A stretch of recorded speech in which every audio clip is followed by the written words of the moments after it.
Hello friends, welcome to my YouTube channel Shiv studio of law. Friends, आज हम Bihar APO परीक्षा के विधि प्रश्न पत्र से संबंधित लॉ टेस्ट पेपर सेकेंड को देखेंगे, जो आगामी परीक्षा के लिए बहुत ही महत्वपूर्ण है। तो शुरू करते हैं। क्वेश्चन फर्स्ट है, निम्नलिखित में से कौन सी धाराओं को दंड विधि संशोधन अधिनियम 2013 के द्वारा भारतीय दंड संहिता में अंतः स्थापित किया गया है? तो आंसर सी है, धारा 166A, 166B, 354C को। नेक्स्ट क्वेश्चन सेकेंड है, निम्नलिखित में से कौन सा एक युग्म सुमेलित नहीं है? निर्वाचन में रिश्वत, धारा 171B सही है। दंगा, धारा 159C सही है। ठग, धारा 310 सही है। लोक न्यूसेंस, धारा 267 गलत है। लोक न्यूसेंस को धारा 268 में परिभाषित किया गया है, तो आंसर डी है। नेक्स्ट क्वेश्चन है थर्ड, ए जो कि रायपुर के जिला न्यायाधीश द्वारा जारी किए गए सम्मन में अनुपालन में साक्ष्य देने हेतु उपस्थित होने के लिए बाध्य है। साक्ष्य अदालत के सामने उपस्थित होने से विरत रहता है, ये भारतीय दंड संहिता की किस धारा के अंतर्गत दोषी है? तो आंसर बी है, एक धारा 174 के अंतर्गत। नेक्स्ट क्वेश्चन है फोर, मिथ्या सूचना देना दंडित किया गया है। आंसर डी है, भारतीय दंड संहिता की धारा 177 व खाद्य सुरक्षा और मानक अधिनियम 2006 की धारा 61 में। नेक्स्ट क्वेश्चन है आपका 5, धारा 195 भारतीय दंड संहिता संबंधित है, तो आंसर सी है, मिथ्या साक्ष्य देने के लिए धमकी। नेक्स्ट क्वेश्चन 6 है, यह जानते हुए कि बी ने जेड की हत्या की है, बी को दंड से प्रच्छादित करने के आशय से मृत शरीर को छिपाने में बी की सहायता करता है, ए उत्तरदायी है। आंसर ये है, 7 वर्ष के कारावास के और जुर्माने के लिए। नेक्स्ट क्वेश्चन 7, साक्ष्य के रूप में किसी इलेक्ट्रॉनिक अभिलेख को पेश किया जाना निवारित करने के लिए नष्ट करने का अपराध भारतीय दंड संहिता 1860 के अधीन दंडनीय है, तो आंसर बी, धारा 204 में। नेक्स्ट क्वेश्चन 8 है, ये जानते हुए कि बी ने सी की हत्या की है, बी को दंड से बचाने के आशय से लाश को छिपाने में मदद करता है, ए को सजा दी जा सकती है। आंसर ए है, 7 साल के कारावास तथा जुर्माने की। नेक्स्ट क्वेश्चन 9 है, ए बी के विरुद्ध ऐसी राशि के विरुद्ध डिक्री प्राप्त करता है जो उसे दे नहीं है, ये भारतीय दंड संहिता के तहत एक अपराध है यदि ए ने ऐसा बी कपटपूर्वक किया है। नेक्स्ट क्वेश्चन 10 है, भारतीय दंड संहिता की कौन सी धारा बेईमानी से न्यायालय में मिथ्या दावा करने के लिए दंड का प्रावधान करती है? आंसर सी, धारा 209। नेक्स्ट क्वेश्चन है 11, भारतीय दंड संहिता की किस धारा में बांटों और मापों से संबंधित अपराधों के विषय में प्रावधान किया गया है? तो आंसर बी है, धारा 264 से 267 तक में। नेक्स्ट क्वेश्चन है आपका 12, लोक उपताप से विपरीत है। आंसर सी, किसी व्यक्ति द्वारा किया गया उपताप जो कि समाज को प्रभावित करे। नेक्स्ट क्वेश्चन 13, भारतीय दंड संहिता का कौन सा उपबंध जल प्रदूषण को दंडनीय बनाता है? आंसर ये, धारा 277। नेक्स्ट क्वेश्चन, हिकलिन का नियम संबंधित है भारतीय दंड संहिता की किस धारा से? तो आंसर ये है, धारा 292 से संबंधित है हिकलिन का नियम। नेक्स्ट क्वेश्चन 15 है, ए बी को जो कि 19 वर्ष का युवक है एक कॉम्पैक्ट डिस्क सीडी अश्लील तस्वीरें आमोदात रखने और देखने के लिए बांटता है, ए ने भारतीय दंड संहिता की निम्न किस धारा में अपराध किया है? तो आंसर ये है, धारा 293 के अंतर्गत अपराध किया है। नेक्स्ट क्वेश्चन है 16, एक जवान लड़की की दुर्घटना में मृत्यु हो जाती है तथा उसका सब सड़क के किनारे एक कोने में पड़ा है, भाववेश में आकर बी उसके साथ शारीरिक संपर्क करता है, यहाँ बी ने तथा धारा 297 के अधीन उत्तरदायी होगा। आंसर डी है, भारतीय दंड संहिता की धारा 297 के अधीन अपराध के लिए उत्तरदायी है। नेक्स्ट क्वेश्चन है 17, मानव शरीर पर प्रभाव डालने वाले अपराधों के संबंध में भारतीय दंड संहिता में बताया गया है, तो आंसर डी है, चैप्टर 16 में बताया गया है। नेक्स्ट क्वेश्चन 18, भारतीय दंड संहिता की धारा 299 के तहत किए गए कार्य और मृत्यु कार्य होने के बीच संबंध होना चाहिए।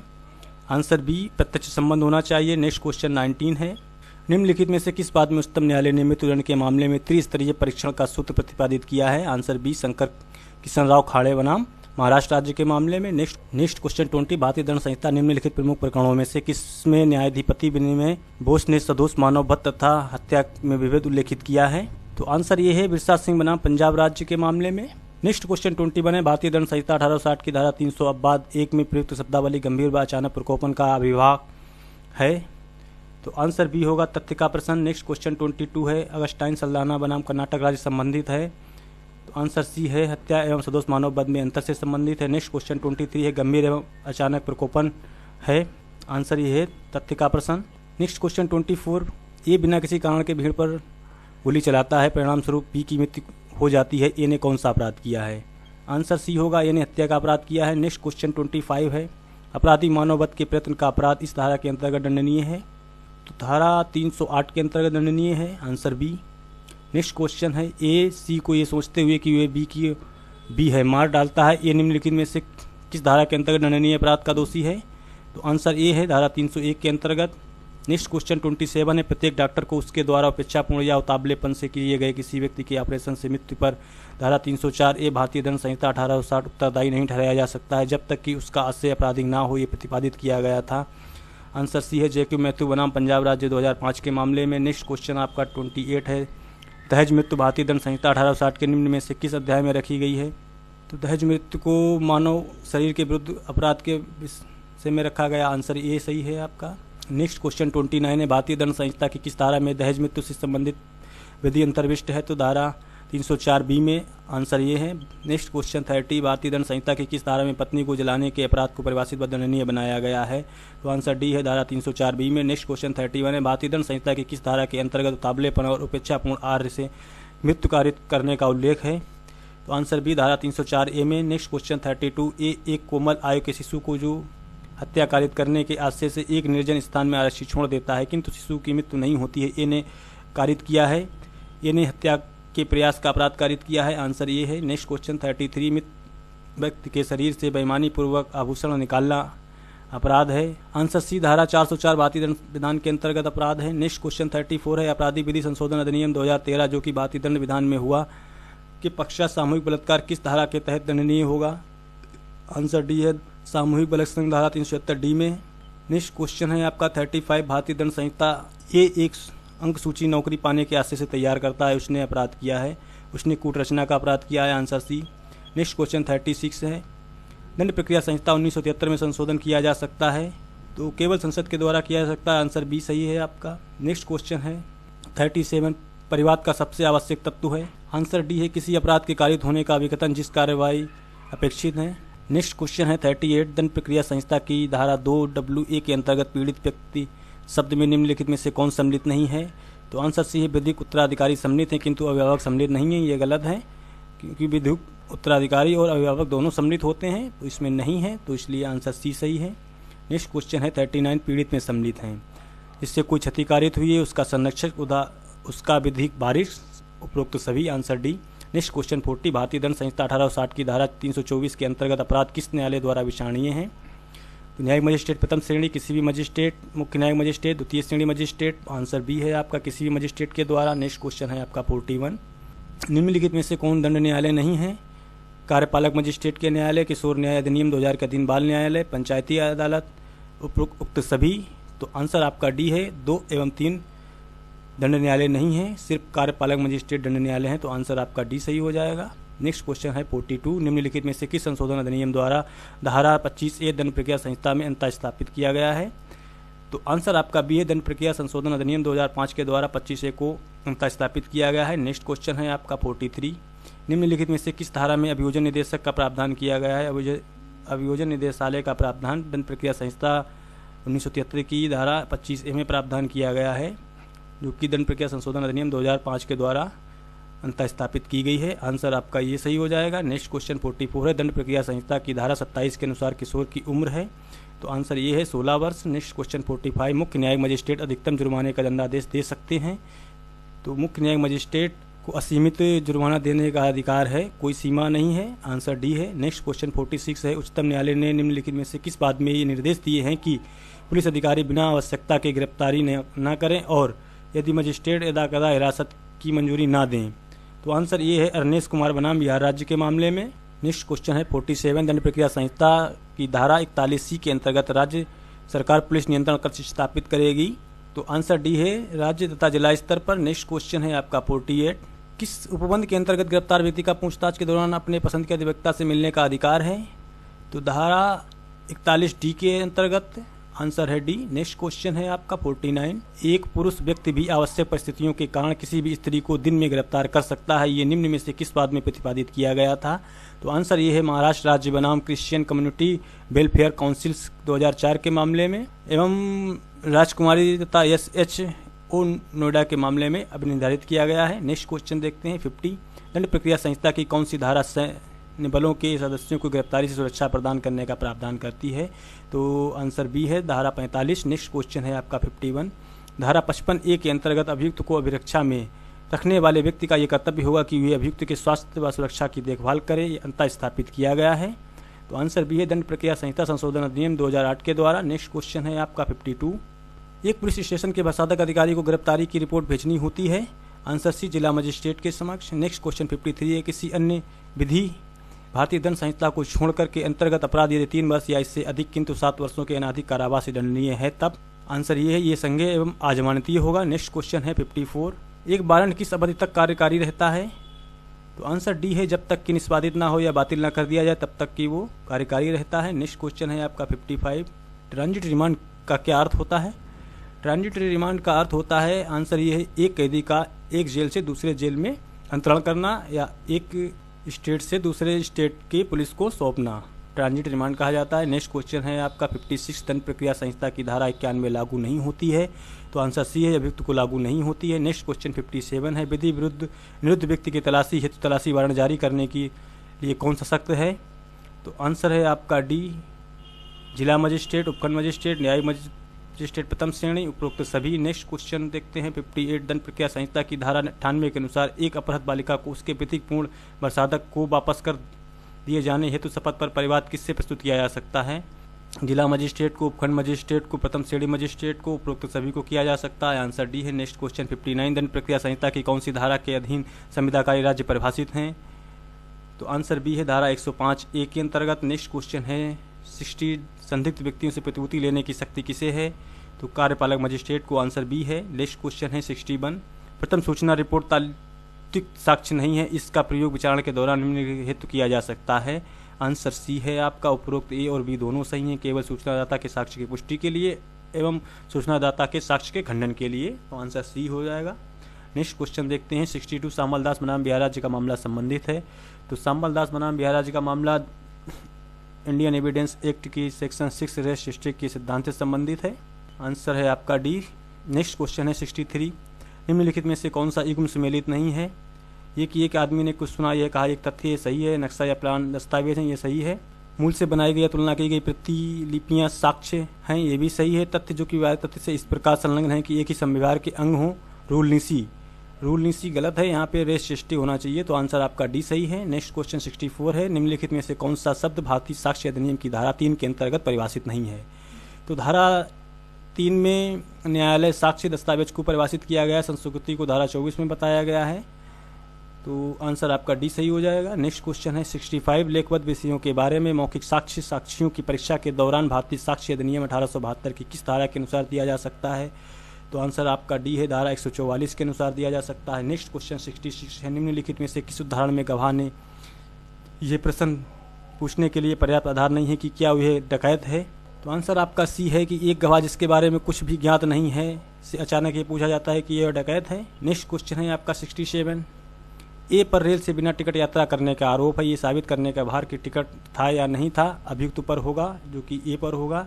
नेक्स्ट क्वेश्चन है आपका 68। वे दशाएं जिनमें उस व्यक्ति द्वारा सुसंगत तथ्य का किया गया कथन सुसंगत है, जो कि मर गए हैं या मिल नहीं सकते हैं, जबकि ऐसे कथन कथनकर्ता के हित के विरुद्ध हैं। उपरोक्त प्रावधान भारतीय साक्ष्य अधिनियम 1872 में किस धारा में दिए गए हैं? तो आंसर आपका बी है, धारा 32(3) में दिए गए हैं। नेक्स्ट क्वेश्चन है 69। निम्नलिखित कथनों पर विचार कीजिए। बुरे सील का साक्ष्य असंगत है जब तक ये साक्ष्य न दिया गया हो कि वे एक अच्छे सील का व्यक्ति है। सही है। बुरे सील का साक्ष्य जब उस सील एवं स्वयं विवादक तथ्य हैं तो सुसंगत हो सकता है, ये भी सत्य है। थर्ड है, अच्छा या बुरा सील साबित करने के लिए ख्याति तथा प्रवृत्ति दोनों का साक्ष्य दिया जा सकता है, ये भी सही है। सील के संदर्भ में किसी विशिष्ट तथ्य का साक्ष्य नहीं दिया जा सकता है, केवल सामान्य ख्याति तथा सामान्य प्रवृत्ति का ही साक्ष्य दिया जा सकता है। तो नीचे दिए गए कोड की सहायता से सही उत्तर को चुनना है। तो आंसर आपका डी है। 1, 2, 3, 4 सभी सही हैं। नेक्स्ट क्वेश्चन 70 है। गुप्त रखने के वचन के अधीन या उससे प्राप्त करने के लिए की गई प्रवंचना के परिणाम स्वरूप इस बात की जानकारी दिए बिना कि संस्कृति का साक्ष्य के रूप में प्रयोग किया जाएगा सुसंगत है। तो आंसर भी है, धारा 29 के अनुसार। नेक्स्ट क्वेश्चन है, निम्नलिखित में से कौन सह अपराधी है? तो एक वेश्या सह अपराधी है, आंसर डी है। नेक्स्ट क्वेश्चन है, साक्ष्य विधि का एक महत्वपूर्ण सिद्धांत है, किस साक्ष्य को तौला जाए गिना ना जाए, ये भारतीय साक्ष्य अधिनियम 1872 की किस धारा में प्रावधान दिया गया है? तो धारा 134 में प्रावधान दिया गया है, आंसर डी है। नेक्स्ट क्वेश्चन को देखते हैं 73। न्यायालय द्वारा पूछे गए किसी प्रश्न के संबंध में प्रतिपक्षी को, आंसर बी, केवल न्यायालय की अनुमति से ही प्रतिपरीक्षा कर सकने का अधिकार होगा। नेक्स्ट क्वेश्चन 74 है। स्वयं से बात करते हुए भी संस्कृति हो सकती है, संस्कृति को किसी अन्य व्यक्ति को संसूचित किया जाना आवश्यक नहीं है, अभी निर्धारित किया गया था निम्न मामले में। साहू बनाम उत्तर प्रदेश राज्य के मामले में आंसर सी है। नेक्स्ट क्वेश्चन 75 है। कथन ये स्वीकृति का प्रयोग से प्रतिवादी के विरुद्ध किया जा सकता है। कारण है स्वीकृति करने वाले पर यह बाध्यकारी है कि इसका प्रयोग स्वीकृति करने वाले के पक्ष में किया जा सकता है। तो नीचे दिए कूट से सही उत्तर का चयन करना है। तो आंसर आपका बी सही है। ए और आर दोनों सही हैं, परंतु आर ए का सही स्पष्टीकरण नहीं है। नेक्स्ट क्वेश्चन को देखते हैं। 76 भारतीय साक्ष्य अधिनियम की कौन सी धारा केवल दांडिक विचारणों पर ही लागू होती है? तो आंसर बी है, धारा 105 केवल दांडिक मामलों में ही लागू होती है, जो कि भारतीय दंड संहिता की धारा 96 से 106 तक में धारा 105 लागू होती है। नेक्स्ट क्वेश्चन है आपका 77। इलेक्ट्रॉनिक अभिलेख से संबंधित साक्ष्य के विषय में भारतीय साक्ष्य अधिनियम की किस धारा में विशेष प्रावधान किया गया है? तो आंसर सी है, 65A में प्रावधान किया गया है। नेक्स्ट क्वेश्चन है आपका 78। स्वेच्छापूर्वक की गई संस्कृति को साक्ष्य में ग्रहण। आंसर बी है, दंडाधिकारी जिसे अधिकारिता का श्रेय प्राप्त है। नेक्स्ट क्वेश्चन है 79। इलेक्ट्रॉनिक रिकॉर्डों की विषय वस्तु के बारे में मौखिक स्वीकृतियां सुसंगत होती हैं। आंसर ये है, जब बनाए गए रिकॉर्ड की असलियत संदिग्ध हो। नेक्स्ट क्वेश्चन देखते हैं 80। धारा 85C के अंतर्गत न्यायालय डिजिटल हस्ताक्षर के प्रमाण के सही होने की न्यायालय अवधारणा करेगा। तो आंसर बी है, करेगा। Next question 81। बी का अभियोजन ए इसलिए करता है कि उसने ए की गाय चुराई है। बी दोष सिद्ध किया जाता है, तत्पश्चात ए उस गाय के विक्रय के लिए दोष सिद्धि होने से पूर्व सी को बेच दिया था। सी पर वाद लाता है। बी के विरुद्ध वे निर्णय ए व बी के बीच सुसंगत होंगे। धारा 40 के तहत सुसंगत होंगे, विसंगत होंगे, स्वीकृति होंगे। तो आंसर सी है, विसंगत होंगे। नेक्स्ट क्वेश्चन 82 है। यदि किसी हस्ताक्षरकर्ता का अंकीय हस्ताक्षर इलेक्ट्रॉनिक अभिलेख पर नियत किया गया अभिकथित किया जाता है, तो इस तथ्य को साबित किया जाना चाहिए कि ऐसा अंकीय हस्ताक्षरकर्ता का ही अंकीय हस्ताक्षर है, सिवाय आंसर डी है, संरक्षित अंकीय हस्ताक्षर के। नेक्स्ट क्वेश्चन को देखते हैं। 83 मृत्युकालीन कथन की सुसंगतता के बारे में भारतीय न्यायालय में आधुनिक विचारधारा ये है कि अन्य साक्ष्यों से संतुष्टि होनी आवश्यक है। आंसर सी है। Next question 84। सेलस पापुली लेक्स सूत्र का अर्थ है कि लोकमत सर्वोच्च विधि है। आंसर ए है। नेक्स्ट क्वेश्चन 85 है। क्या दस्तावेज पेश करने के लिए सम्मिलित व्यक्ति की प्रतिपरीक्षा की जा सकती है? तो आंसर आपका बी है, नहीं की जा सकती है। नेक्स्ट क्वेश्चन है 86। भारतीय संविधान सहायक एकीक विशेषताओं सहित संघीय राज्य के बजाय संघीय विशेषताओं सहित एक एकीक राज्य प्रदान करता है। ये किसका कथन है? ये कथन है प्रोफेसर के.सी. हुयर का। नेक्स्ट क्वेश्चन 87 है। निम्नलिखित में से किसने कहा था कि भारतीय संविधान शक्तिशाली केंद्रीयकरण प्रवृत्ति वाला एक संघ शासित संविधान है? नेक्स्ट तो सर आइवर जेनिंग्स ने कहा था। नेक्स्ट क्वेश्चन 88 है। भारतीय संविधान की उद्देशिका में समाजवादी शब्द को जोड़ा गया था 42वें संविधान संशोधन अधिनियम की धारा 2 के द्वारा। आंसर ये सही है। नेक्स्ट क्वेश्चन है आपका 89। भारतीय संविधान की उद्देशिका में प्रतिनिक्षेप शब्द को किस के द्वारा समाविष्ट किया गया था? तो आंसर आपका इसमें डी सही हो जाएगा, भारत के संविधान के 42वें संशोधन के द्वारा। नेक्स्ट क्वेश्चन आपका देखते हैं 90। विधि के समझ समानता एक मूल अधिकार है, इसे भारत के संविधान के किस अनुच्छेद में समाहित किया गया है? तो विधि के समझ समानता को अनुच्छेद 14 में समाहित किया गया है। नेक्स्ट क्वेश्चन है समता का अधिकार किस अनुच्छेद में है? समता के अधिकार को 14 से 18 तक में बताया गया है। आंसर ये सही है। नेक्स्ट क्वेश्चन 92 है। भारत के संविधान का कौन सा अनुच्छेद राज्य को ग्राम पंचायत आयोजित करने के हेतु बाध्य करता है? तो संविधान का अनुच्छेद 40। आंसर ये सही है। Next question 93। संविधान में काम का अधिकार को कहाँ प्राप्त किया जा सकता है? तो राज्य के नीति निर्देशक तत्वों में DPSP direct principle of state policy के आर्टिकल 41 में काम के अधिकार को प्राप्त किया जा सकता है। नेक्स्ट क्वेश्चन है आपका 94। जब राष्ट्रपति पर महाभियोग लगाया जाना हो तो आरोप किसके द्वारा प्रस्तुत किए जाएंगे? तो आंसर ये संसद के किसी भी सदन के द्वारा प्रस्तुत किए जा सकेंगे। देखते हैं नेक्स्ट क्वेश्चन को। भारत के राष्ट्रपति के विरुद्ध आरोप प्रस्तुत करने के प्रस्ताव को सदन के न्यूनतम कितने सदस्यों द्वारा प्रस्तुत किया जाना चाहिए? तो आंसर सी है, 2/3 सदस्यों के द्वारा। नेक्स्ट क्वेश्चन 96 है। लोकसभा द्वारा पारित धन विधेयक को राज्यसभा द्वारा पारित माना जाता है यदि उस पर कोई कार्यवाही ना की गई हो? तो 14 दिनों के अंतर्गत। आंसर बी है। नेक्स्ट क्वेश्चन 97 है। राज्यसभा धन विधेयक को कितने दिनों तक रोक सकती है? तो सिर्फ 14 दिनों के लिए। आंसर ये सही हो जाएगा। Next question 98। भारत के सर्वोच्च न्यायालय की अधिकारिता आरंभिक अपीलिता परामर्शदात्री है। आंसर डी सही है। Next question 99। भारत के सर्वोच्च न्यायालय की निम्नलिखित अधिकारिता में से कौन सी गलत तरीके से सूचीबद्ध की गई हैं? तो आंसर डी है, प्रशासनिक टकराव का न्यायिक निर्णय। नेक्स्ट क्वेश्चन आपका 100 है। निम्नलिखित में से कौन सा एक राज्य सूची का विषय नहीं है? तो राज्य सूची का विषय दिवालियापन होता है, दिवाला नहीं होता है। तो फ्रेंड्स आज के टॉपिक में हमने Bihar APO law test paper second को देखा। तो अगले टॉपिक में Bihar APO law test paper third को देखेंगे। तो यदि आप चैनल पर नए हैं तो चैनल को सब्सक्राइब कर लें और बेल आइकन को प्रेस कर लें, जिससे कि आपको अगले वीडियोज़ का नोटिफिकेशन प्राप्त होता रहे। तो यदि वीडियो आपको अच्छा लगा है तो लाइक करें और अपने मित्रों को शेयर करना ना भूलें। तो मिलते हैं आपसे थर्ड टेस्ट पेपर में, तब तक के लिए bye bye and take care. जय हिंद, जय भारत।